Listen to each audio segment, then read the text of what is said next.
it was, you know, the mood was calm, but not, you know, not morose.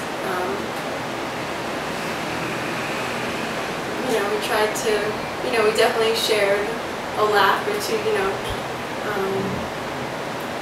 It was a beautiful day. It was really, you know, the weather, it was beautiful. It was calm, and we're coming down from the bedroom upstairs and downstairs and just sitting on the couch, and like, you know, people were around me, and, you know, but just, you know, kind of just shocked. Really at a loss, you know. There are no words to say. There's nothing. We'd all said how sorry we were, how sad we were throughout, you know, the many years, the 7 years that she was sick, and that was, you know, that was just the time. That was it.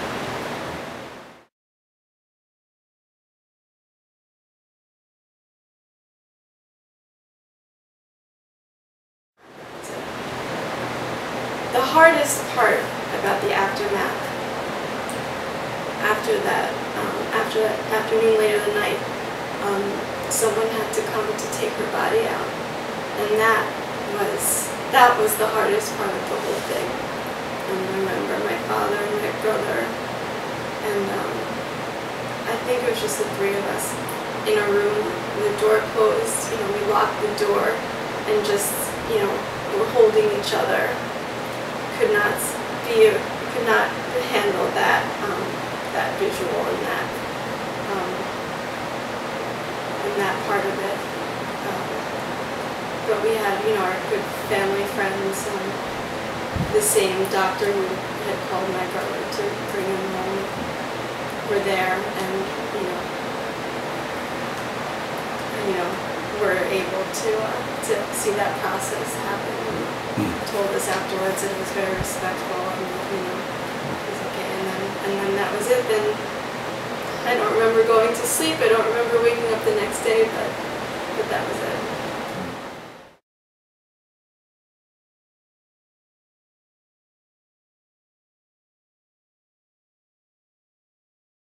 I remember feeling, especially in that first year, really alienated from everyone else, because there's no way for anyone to know, even if they've experienced loss. Every loss is different, every experience is different, and it was sort of a hard thing to feel like, even though everyone was willing to help and support, there was nothing that they could really do. At least that's how I felt. And I think that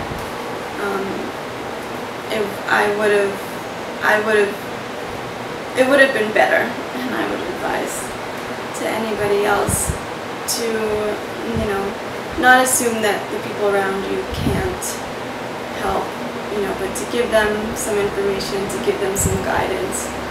Yeah, I mean, my friends would have done anything if I had let them. I have memories of Chloe in those, the last couple of days, and in the first couple of days, she was just always kind of behind me. I knew if I turned that she was there. She didn't know what to say, but she was just there. And I always knew that when I did want to turn, if I ever did want to turn and talk to her, she was there, and I think that was true of all of them. It would be interesting to hear their perspective on how they felt about not knowing what to do, and me not helping them to know what to do. But and they were waiting to take their cue from you, whatever you would have been looking at. And I had never grown up in that kind of environment where I said, I need this, I'm falling apart. And that's something that I'm working on a lot, with my husband, and not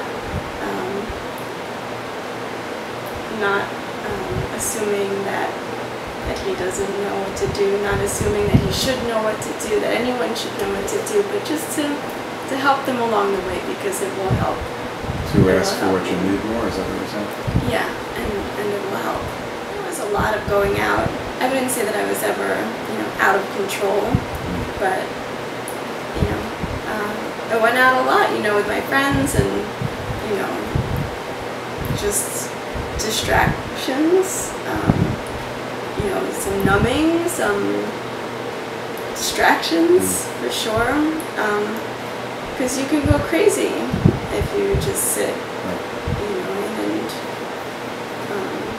and think about everything that you've just been traumatized by. So a certain amount of it is healthy, I believe, but it's not, it's not a sustainable solution.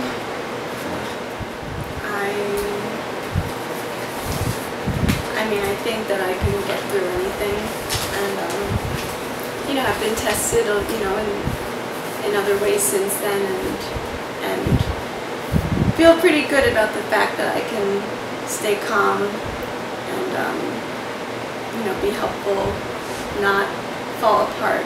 I remember, my friends, saying like, how are you okay? How are you not, falling down? How are you not, whatever? And I said, what am I supposed to do? Why? I don't know. It's just really not an option to just fall flat, So I think that was a lot of strength, and there's certainly a feeling of wanting to do it, to move forward, to feel strong for my mom and for the person that you lost. I think that that's a powerful motivational piece. That she wouldn't want me to be so unhappy. And that's something that I tell myself a lot, and have told myself a lot over the years. She would want you to be happy. She wouldn't want you to be sad anymore. Yeah, and I know that I've told, other people when they're complaining, as they have a right to do, about their mothers, say, she's just doing her job, and help them to appreciate what they have to. And that's, and my mother was, she was always very interested in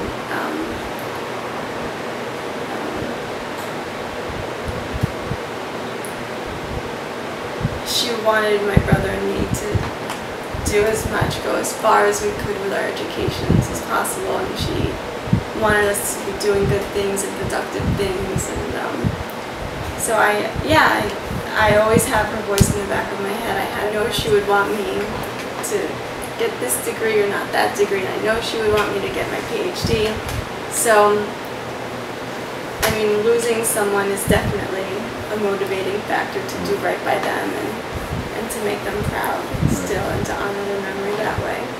So I think that's a good thing, that I don't want to squander my life. I don't want to squander my opportunities. So that's a positive.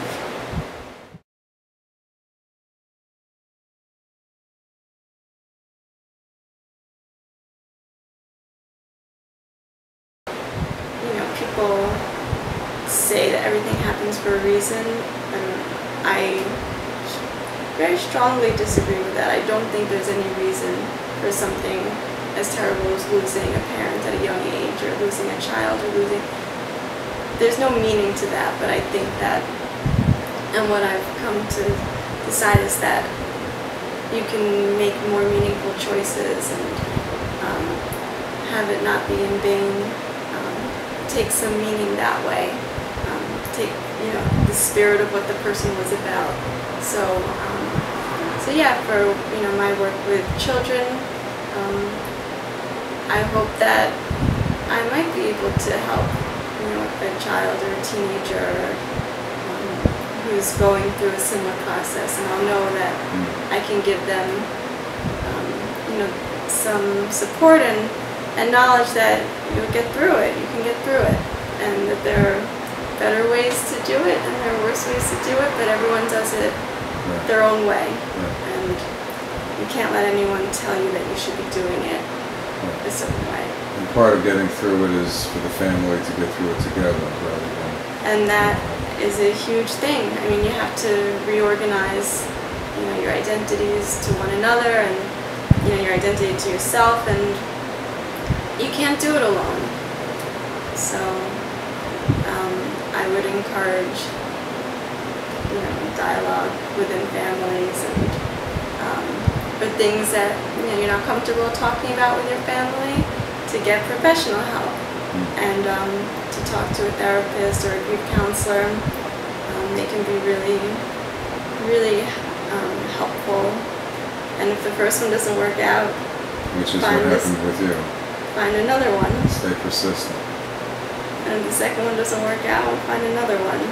And it's not easy, and it's much easier said than done. And even 5 years out, I'm still trying to do the best thing for myself.